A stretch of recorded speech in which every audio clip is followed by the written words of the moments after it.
हनुमान जी से अत्यंत प्रभावित हो गए। हनुमान जी महाराज के जीवन में जिन गुणों का दर्शन श्री भगवान ने स्वयं किया और केवल पहली मुलाकात में उन सारे के सारे सद्गुणों को श्री भगवान ने भांप लिया। एक बात ध्यान रखनी चाहिए, इसमें हनुमान जी की विशेषता है, प्रभु श्री रामभद्र की भी अत्यंत बड़ी विशेषता है। अत्यंत दिव्य जीवन बनाना कठिन, लेकिन जीवन की दिव्यता को इतने अल्प समय में पहचानना भी कठिन। भगवान श्री राम स्वयं अत्यंत श्रेष्ठ गुणज्ञ हैं और इसलिए प्रभु के भी मन में अभिलाषा निर्माण हो गई कि मुझे हनुमान जैसा सचिव मिलना चाहिए, हनुमान जैसा सेवक मुझे प्राप्त हो जाए तो कोई भी काम असफल नहीं होगा। प्रभु ने स्वयं हनुमान जी के वर्णन की बॉटम लाइन के रूप में, अंतिम पंक्ति के रूप में लखनलाल जी को बता दिया था, एवं गुणगणैर्युक्ता यस्य स्युः कार्य साधकाः तस्य सिद्ध्यन्ति सर्वेऽर्था दूतवाक्य प्रचोदिताः। महान कार्य करने वाला कोई भी व्यक्ति अकेला सर्वत्र नहीं पहुंच सकता, वो लोगों तक पहुंचेगा, किसी न किसी दूत के माध्यम से पहुंचेगा। उसकी पहचान उन दूतों के व्यवहार से होगी।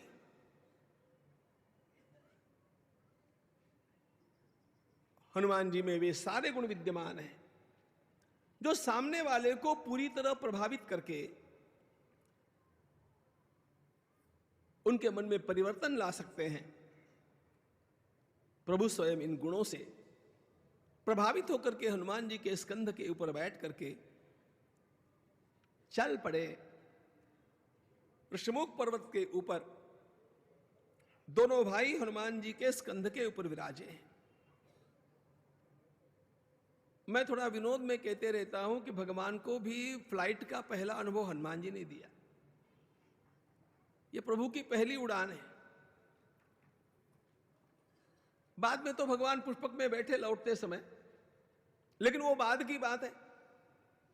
उड़ करके कैसे पहुंचा जा सकता है, यह प्रभु को भी श्री हनुमान जी ने अपने स्कंध पर आरोहित करके बैठाया, दिखाया।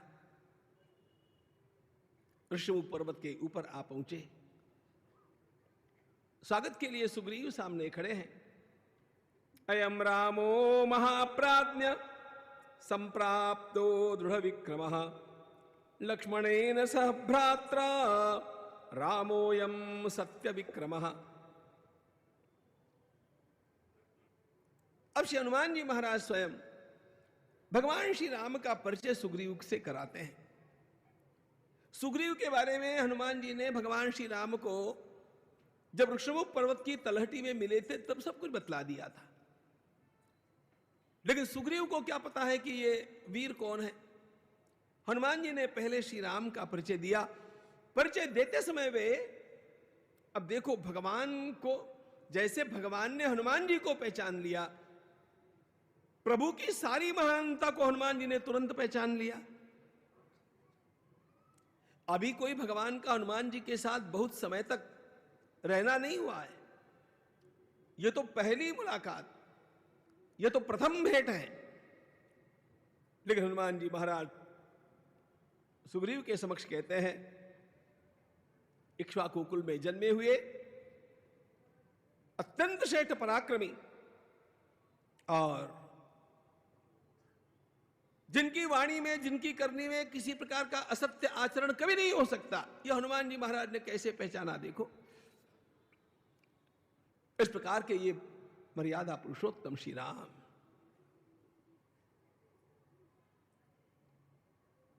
इनके अनुज लक्ष्मण एक छोटी सी बात के कारण पिताजी के वचन को सत्य करने के लिए दोनों भाई चले आए। धन्य है इनको कि अपने माता पिता का ये इतना सम्मान करते हैं। आपके बारे में मैंने उनको जानकारी दी है। अब आप पर निर्भर करता है कि आप भगवान श्री राम से मैत्री चाहते हैं कि नहीं चाहते हैं। मुझे तो ऐसा लगता है, हनुमान जी ने साफ साफ कह दिया, सारी नीति का विचार करके मुझे तो ऐसे लगता है कि आप दोनों का सख्य होना दोनों के लिए अत्यंत बड़ा लाभदायी होगा। आप दोनों भी आपत्तिग्रस्त हैं, दोनों आपत्तिग्रस्त यदि आप साथ में मिलते हैं और मिलकर के काम करते हैं तो दोनों की समस्याओं का समाधान हो सकता है। भगवान श्री राम के ऊपर आपत्ति है, भगवती जानकी का अपहरण हो गया, वे उनकी खोज में है। सुग्रीव पर तो बहुत बड़ी आपत्ति है, वो तो वाली के अत्याचार के कारण अपना सब कुछ गंवा करके बैठे हैं, प्राण का भी उनको भय है। ऐसी स्थिति में सुग्रीव और श्री राम एकत्रित होने से दोनों के कार्य सिद्ध हो गए, ऐसे मुझे लगता है। इतना बोलकर के हनुमान जी चुप हो गए। He gave his advice and kept mum. बाद में निर्णय उनको लेना है। सुग्रीव हनुमान जी की बात का महत्व जानते हैं और इसीलिए सुग्रीव ने तुरंत अपना हाथ आगे बढ़ाया और कहा, प्रभु आप महान हैं, मैं एक वानर हूं। लेकिन जब हनुमान इस बात को कहते हैं तो मैं आपका पूरा विश्वास करता हूं। आइए हम मैत्री का हाथ मिलाते हैं। रोचते यदि में सख्यम बाहुरेश प्रसारितः। सुग्रीव ने अपना हाथ आगे किया। गृह्यताम पाणिना पाणिर मर्यादाम बध्यतां ध्रुवा। हम हाथ मिलाएंगे और एक दूसरे को वचन देंगे कि हम इस मैत्री को निभाएंगे। सुग्रीव ने हाथ आगे बढ़ाया तो भगवान श्री राम ने भी हाथ आगे बढ़ाया। सुग्रीव का हाथ भगवान श्री राम के, दोनों परस्पर हस्तांदोलन कर रहे हैं, एक दूसरे की ओर देख करके मुस्कुरा रहे। हनुमान जी ने कहा, जस्ट वेट, थोड़ा रुकिए, इतनी जल्दबाजी मत कीजिए, थोड़ा सा रुकिए। अब हनुमान जी ने तो कहा कि आप आपस में मित्र हो जाएंगे तो दोनों का लाभ होगा। अब हनुमान जी कह रहे हैं कि थोड़ा रुकिए। क्यों कह रहे होंगे? दोनों देखते रहे। क्या किया हनुमान जी ने? तुरंत अपने साथियों को भेज करके थोड़ी मृत्तिका मंगाई, वहां पर एक स्थंडिल किया, काष्ठ मंगाए, समिधा, थोड़े पुष्प मंगाए, अग्नि की स्थापना कर दी। हनुमान जी मंत्रज्ञ तो बहुत बड़े हैं, मंत्रों को बोल करके उन्होंने अग्नि का आवाहन किया, अग्नि की स्थापना की। दोनों के हाथ में पुष्प दिए और कहा, पहले अग्निदेव की पूजा करो। ऐसे हाथ से हाथ मिला करके क्या होता है? पहले अग्निदेव की पूजा करो, परिक्रमा करो और फिर शपथ लो। अग्नि के सामने आपको अपनी प्रतिज्ञा करनी चाहिए। भगवान मुस्कुरा दिए। हनुमान जी महाराज ने सब करवाया। जैसे विवाह के समय एक पुरोहित वर वधू से कर्म करवाते हैं। काष्ठयो स्वेन रूपेण जनयामास पावकम दीप्यमानं ततो वह्निं पुष्पैरभ्यर्च सत्कृतम तयोर्मध्ये तु सुप्रीतो निदधौ सुसमाहितः।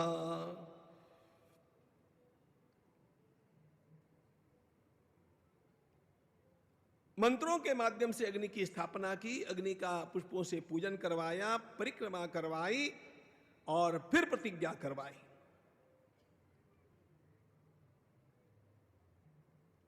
यह हनुमान जी ने क्यों किया? ये जानने की बात है। बुद्धिमताम वरिष्ठम किसे कहते हैं इसको समझ लीजिए।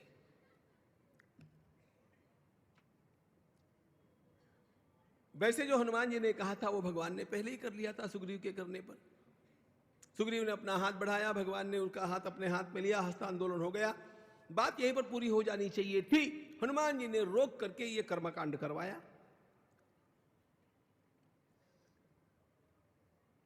इसका एक कारण है।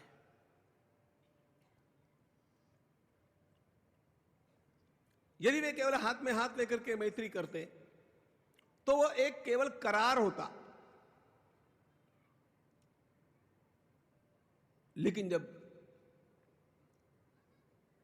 देवता, अग्नि, ब्राह्मण, गौ माता, तुलसी, शालिग्राम जी, इनकी सन्निधि में जब एकाध प्रतिज्ञा की जाती है तो वो करार नहीं रहती है, वो संस्कार हो जाती है। अब उसका पालन करना दोनों के लिए अत्यंत बड़ा अनिवार्य कर्तव्य हो जाता है। करार और संस्कार का अंतर समझिए। पश्चिम का बड़ा विचारक रूसो, उसने विवाह के बारे में कहा, marriage is a social contract. Marriage is a social contract. विवाह एक सामाजिक करार है। हमारा धर्मशास्त्र कहता है यह बात गलत है। विवाह सामाजिक करार नहीं है, विवाह आध्यात्मिक संस्कार है। वो संस्कार है। करार और संस्कार में अंतर क्या है? करार में दोनों की मर्जी, दोनों ने इकट्ठे होकर के कहीं पर भी अपनी बात कर ली, करार हो गया। संस्कार में पूज्यों की आवश्यकता है। अग्नि है, देवता स्थापन है, ब्राह्मण है, गौ माता है, तुलसी जी है, शालिग्राम है। इनकी सन्निधि में जब एक प्रतिज्ञा की जाती है तब वह करार न होकर के संस्कार बन जाती है। इसका अर्थ ऐसा है, करार दोनों पक्षों में तो हुआ, लेकिन जैसे ही एक पक्ष ने करार के नियम को तोड़ा तो दूसरा पक्ष नियम को तोड़ने के लिए स्वतंत्र हो जाता है। भाई हमारी कुछ टर्म्स एंड कंडीशंस थी, उन शर्तों को आपने तोड़ दिया, आपने तोड़ दिया तो हम भी फ्री हो गए। अब कोई किसी के ऊपर दोषारोपण कर नहीं सकता। यह हो गया करार। संस्कार की बात क्या है? संस्कार का ग्रहण करते समय मैंने केवल सामने वाले व्यक्ति के साथ बात नहीं की है, मैंने देवताओं को मध्य में रखा है। और इसलिए सामने वाले व्यक्ति के द्वारा यद्यपि संस्कार की मर्यादा का उल्लंघन भी होता है तो उसका दुष्परिणाम, उसका फल वो भुगतेगा। मैं अपनी मर्यादा का उल्लंघन न करूं। My commitment is with God, not just with the person. यह बात है। और इसीलिए हमारे यहां कभी भी संबंध विच्छेद नहीं होता था, क्योंकि विवाह होते ही संस्कार के रूप में थे।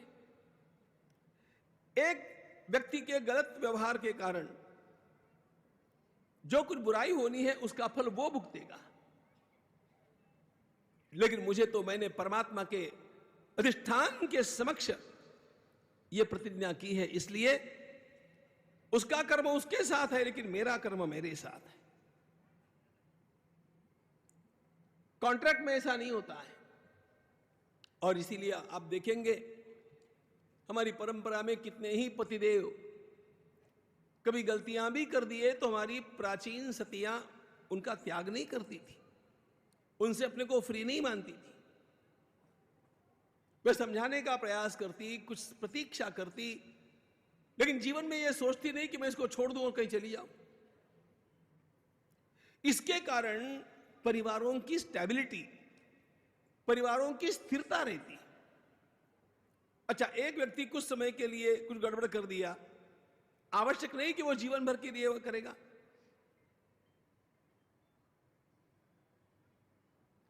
यह सहनशीलता आती कहां से थी? यह सहनशीलता इस बात से आती थी कि मैंने ब्राह्मण, अग्नि, देवता, इनकी सन्निधि में यह विवाह किया है। उसने गलत काम किया, वो भुगतेगा। उसका धर्म उसके साथ है, मेरा धर्म मेरे साथ है। गुरु ने गुरु के कर्तव्य का पालन नहीं किया, गुरु जी का धर्म उनके साथ है, मैं शिष्य हूं, मेरा कमिटमेंट है, मेरा धर्म मेरे साथ है। इसको ध्यान में रखो। और इसीलिए अनेक बार अपनी गलतियों के कारण पति जा सकता है नरक में, लेकिन ऐसे भी पति की सेवा पातिव्रत्य धर्म से करने वाली पत्नी तो अवश्य जाएगी स्वर्ग में। गलतियां करने वाला गुरु जा सकता है नरक में, लेकिन फिर भी अपनी निष्ठा को वैसे ही रखने वाला शिष्य, वो तो स्वर्ग में ही जाएगा। करार में एक पक्ष ने अपना नियम तोड़ा तो दूसरा पक्ष अपना नियम तोड़ने को तैयार हो जाता है। संस्कार में यह बात नहीं। हनुमान जी महाराज ने बड़ी सावधानी के साथ भगवान श्री राम और सुग्रीव इनकी मैत्री को करार का केवल रूप न रखते हुए संस्कार का दृढ़ रूप दे दिया। यह हनुमान जी ने क्यों किया? इसमें भी एक बात है, ध्यान रखना। भगवान श्री राम मुस्कुरा दिए हनुमान जी की इस बात को देख करके। उनके मन में जो विचार आया वो मैं आजकल की भाषा में बोलूं। जैसे ही हनुमान जी ने यह किया ना, भगवान के मन में आया ही इज वेरी क्यूट। इससे बड़ा बुद्धिमानी से काम किया। क्यों? इसलिए कि हनुमान जी को पता था भगवान श्री राम तो अपनी बात पर अडिग रहेंगे। भगवान श्री राम के जीवन का व्रत है, दुश्चरन्नाभिसंधत्ते रामो द्विर्नाभिभाषते। किसी को मारने के लिए श्री भगवान ने बाण को जोड़ लिया है, अब भगवान उस बाण को छोड़े बिना नहीं रहेंगे। एक बात, अपनी वाणी से किसी के साथ एक बात भगवान ने मान्य कर ली है, अब भगवान कुछ भी हो जाए उससे पीछे नहीं हटेंगे। एक वचनी, एक बाणी, एक पत्नी, ये भगवान श्री राम के जीवन के व्रत हैं। हनुमान जी महाराज इन बातों को भांप गए।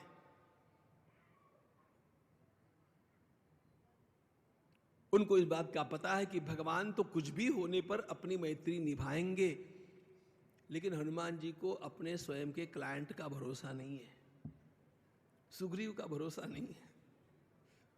उनको पता है ये पागल कैसा है पप्पू, ये आज एक बात बोलेगा, कल दूसरी बोलेगा, दिन में एक बोलेगा, रात में दूसरी बात बोलेगा। अब क्या करना? हनुमान जी महाराज को उसकी सेवा करनी थी, क्योंकि उन्होंने अपने गुरु जी को, सूर्य भगवान को वचन दिया था। सुग्रीव एकदम पप्पू नहीं थे, उससे तो बहुत अच्छे थे।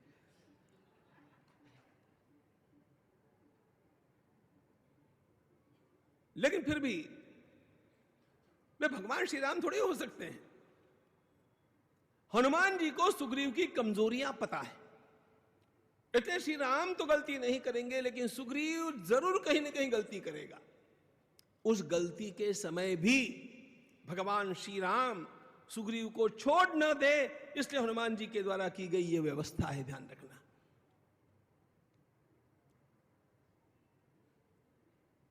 सुग्रीव के ऊपर हनुमान जी का सबसे बड़ा उपकार कौन सा होगा? वो यह है, अग्नि की साक्षी से भगवान श्री राम ने सुग्रीव का हाथ अपने हाथ में लेकर के कहा कि मैं तुम्हारा मित्र हूं। बस सुग्रीव तर गया, अरे भगवान ने मैत्री स्वीकार कर ली, इससे अधिक कुछ भी आवश्यकता नहीं है। क्योंकि जब प्रभु ने कह दिया कि मैं मित्र हूं तुम्हारा, तो भगवान तो मैत्री निभाएंगे।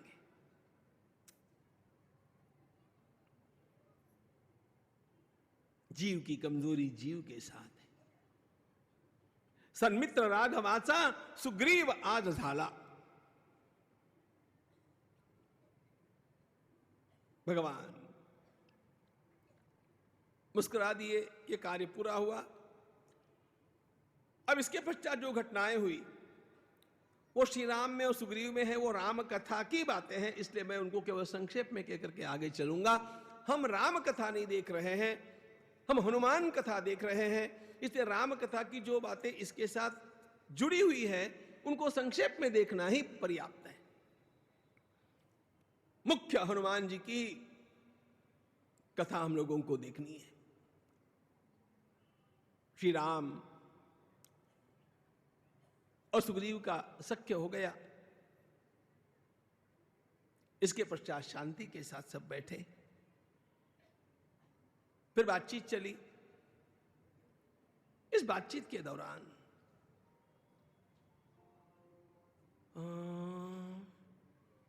एकदम सुग्रीव को कुछ याद आई और सुग्रीव ने कहा, अरे हनुमान जी, प्रभु से पूछा कि भगवती जानकी का अपहरण कितने दिनों पूर्व हुआ था? भगवान ने बताया। सुग्रीव ने कहा, हम पांचों वानर बैठे थे पर्वत के शिखर पर, और हां, अब मुझे बिल्कुल उसका तार जुड़ गया। पापी रावण ने एक नारी का अपहरण किया था और वो आकाश मार्ग से उसे ले जा रहा था। वो यही पुकार रही थी, हा राम, हा लक्ष्मण, हा। उस समय हम लोगों को पता नहीं था क्या राम है और क्या लक्ष्मण है, लेकिन ठाकुर आपके ही नाम लेकर के वो पुकार रही थी। भगवान श्री राम अवाक होकर के देखते रह गए। सुग्रीव ने कहा, हां, हमने ऊपर देखा। हम ज्यादा ध्यान इसलिए नहीं दे पाए कि ऐसी घटनाएं आए दिन हमारे यहां पर होती रहती हैं। पापी राक्षस लोग तो यही काम करते हैं। और ध्यान रखना, त्रेता युग के पापी राक्षस भी इसी प्रकार का काम करते थे। आज के कलयुग के पापी राक्षस भी यही काम करते हैं। राक्षसों को पहचानना बड़ा आवश्यक है। अभी भी है। कन्याओं का अपहरण करते हैं। सुग्रीव ने कहा, वो माता रो रही थी, चीख रही थी, लेकिन उसने एक काम बड़ी सूझबूझ का किया। उसने अपने कुछ अलंकारों को एक पोटली में बांध करके नीचे पटक दिया। शायद उसको लगा होगा कि आप उसकी खोज करते हुए पीछे से आएंगे तो कहीं ना कहीं आपको सेंधानी मिलनी चाहिए। अरे लाओ, वो पोटली कहां है? और वो पोटली लाई गई। यह राम कथा का अद्भुत प्रसंग है, ध्यान रखना। भगवती जानकी ने अपने कुछ अलंकार जल्दी जल्दी में बटोर करके निकाल करके अपनी शॉल में लपेट करके नीचे पटक दिए थे। वो पर्वत के शिखर पर गिरे। नीचे कोई वानर बैठे हैं ये देख करके माता जी ने ये किया था। जैसे उस पोटली को लाया गया, उस उपवस्त्र के रंग को देख करके ही भगवान पहचान गए कि यह सीता का उपवस्त्र है।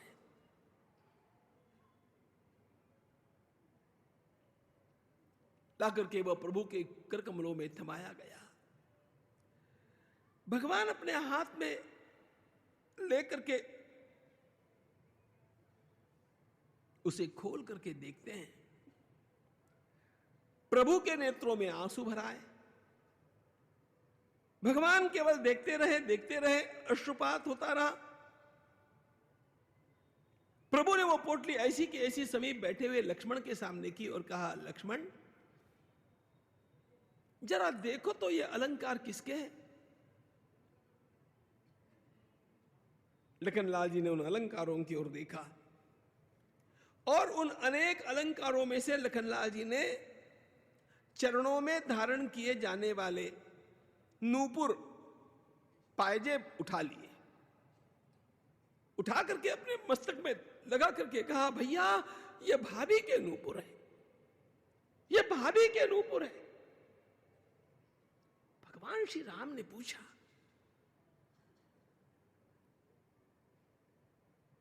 अरे नूपुर भाभी के हैं, ये अन्य अलंकार किसके हैं?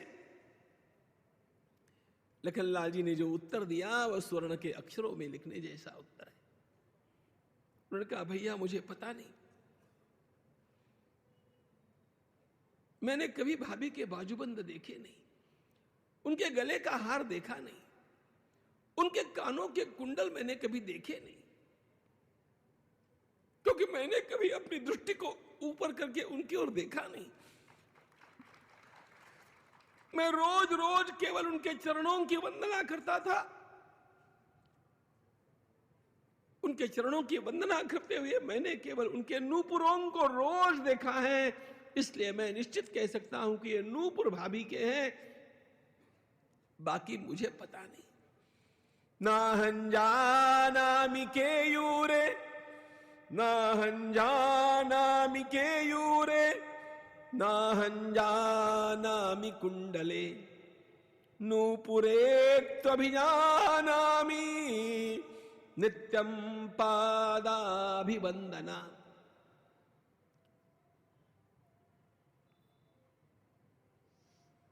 लक्ष्मण सहज भाव से बोल गए, लेकिन लक्ष्मण का ये सहज भाव से निकला हुआ एक वाक्य लक्ष्मण के पूरे जीवन का सर्वोत्तम भाष्य है। ध्यान रखना, कितने संयम का जीवन लक्ष्मण जी है।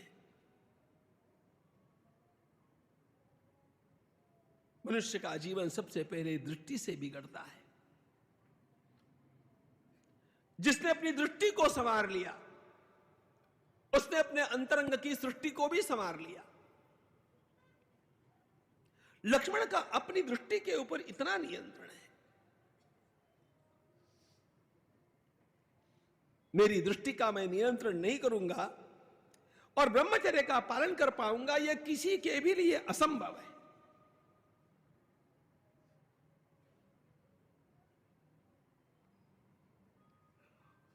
नाहं जानामि केयूरे, नाहं जानामि कुंडले, नूपुरे त्वभिजानामि नित्यं पादाभिवंदना। कार्यकर्ताओं का त्यागी आदर्श हनुमान जी महाराज है और कार्यकर्ताओं का गृहस्थ आदर्श अर्जुन है। अर्जुन के सामने उर्वशी खड़ी है। दृष्टवैव चोर्वशीं पार्थो लज्जा संवृतलोचना। उर्वशी को लज्जा नहीं है, अर्जुन को लज्जा है। युवकों के आदर्श यहां पर ये होते हैं, वहां पर जीवन में विजय ही विजय प्राप्त होती है। ध्यान रखना,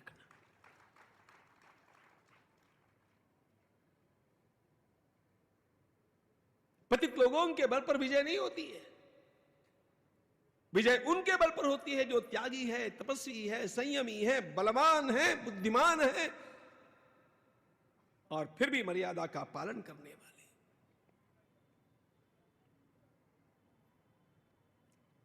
हनुमान जी महाराज ने लखन जी का यह वाक्य सुना और हनुमान जी के भी नेत्र आंसुओं से भर गए। उनके ध्यान में आया कि मुझे भी मेरा कोई साथी मिला।